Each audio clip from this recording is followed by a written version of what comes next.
नमस्कार।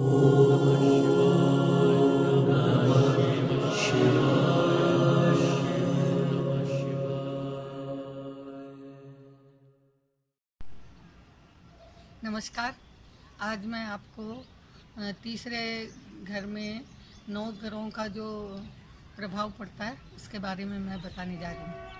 सबसे पहले सूर्य का प्रभाव जब तीसरे घर में पड़ता है तो भाइयों में आपस में और बहनों और भाइयों में सब में जो आपस में प्रेम नहीं बनता और एक दूसरे से झगड़े चलते रहते हैं, कम प्रेम होता है।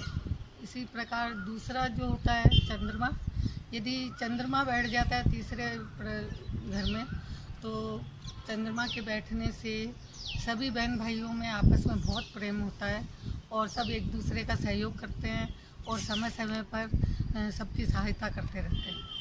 तीसरा मंगल है और यदि मंगल तीसरे घर में बैठता है तो उसके प्रभाव के कारण क्या है कि भाई लोग शक्तिशाली होते हैं, वो खुद भी शक्तिशाली होता है, लेकिन जितना प्रेम होना चाहिए आपस में वो प्रेम में आपस में नहीं रहता और एक दूसरे की सहायता ज़रूर करते हैं लेकिन आपस में प्रेम जो है वो कम बना रहता है।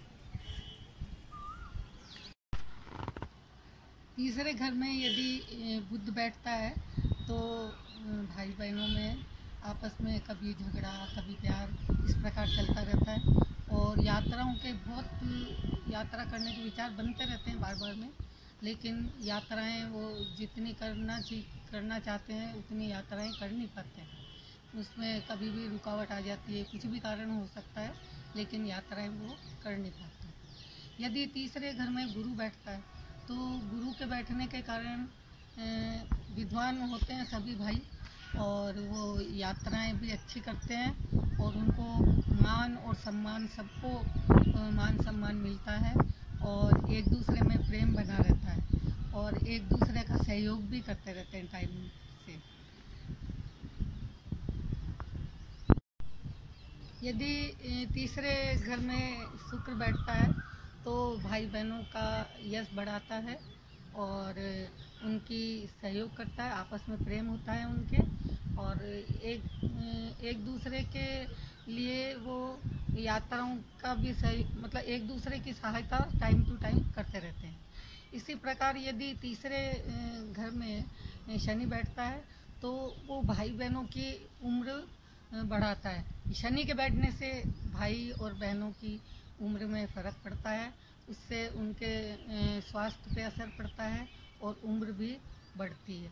यदि राहु बैठता है तीसरे घर में तो आपस में भाई बहनों के झगड़े करवाता है और स्वास्थ्य पे भी असर होता है और उनके कभी भी आपस में प्रेम नहीं होता और वो अलग अलग रहते हैं। यदि केतु तीसरे घर में बैठता है तो वो बहन भाइयों को अलग अलग करवा देता है, एक दूसरे से मिल नहीं पाते हैं और दूर दूर रहते हैं और उनमें विचारों में भी फर्क होता है और लड़ाई झगड़े भी चलते रहते हैं और स्वास्थ्य पे भी असर पड़ता है। यदि वो साथ रहते हैं तो स्वास्थ्य पे असर पड़ता है जिसके कारण उनमें मनमुटाव भी रहता है और उनमें कभी भी संबंध अच्छे नहीं बनते हैं। नमस्कार, ये वीडियो ज़रूर देखिए, आप सब्सक्राइब भी करिए, लाइक भी करिए और आपको कैसा लगा ये बताइए और आप जब भी मेरी जो है शुभकामना हमेशा आपके साथ बनी रहेगी। आप स्वस्थ रहिए, मस्त रहिए और हमेशा खुश रहिए, मेरी यही कामना आपके साथ है। नमस्कार।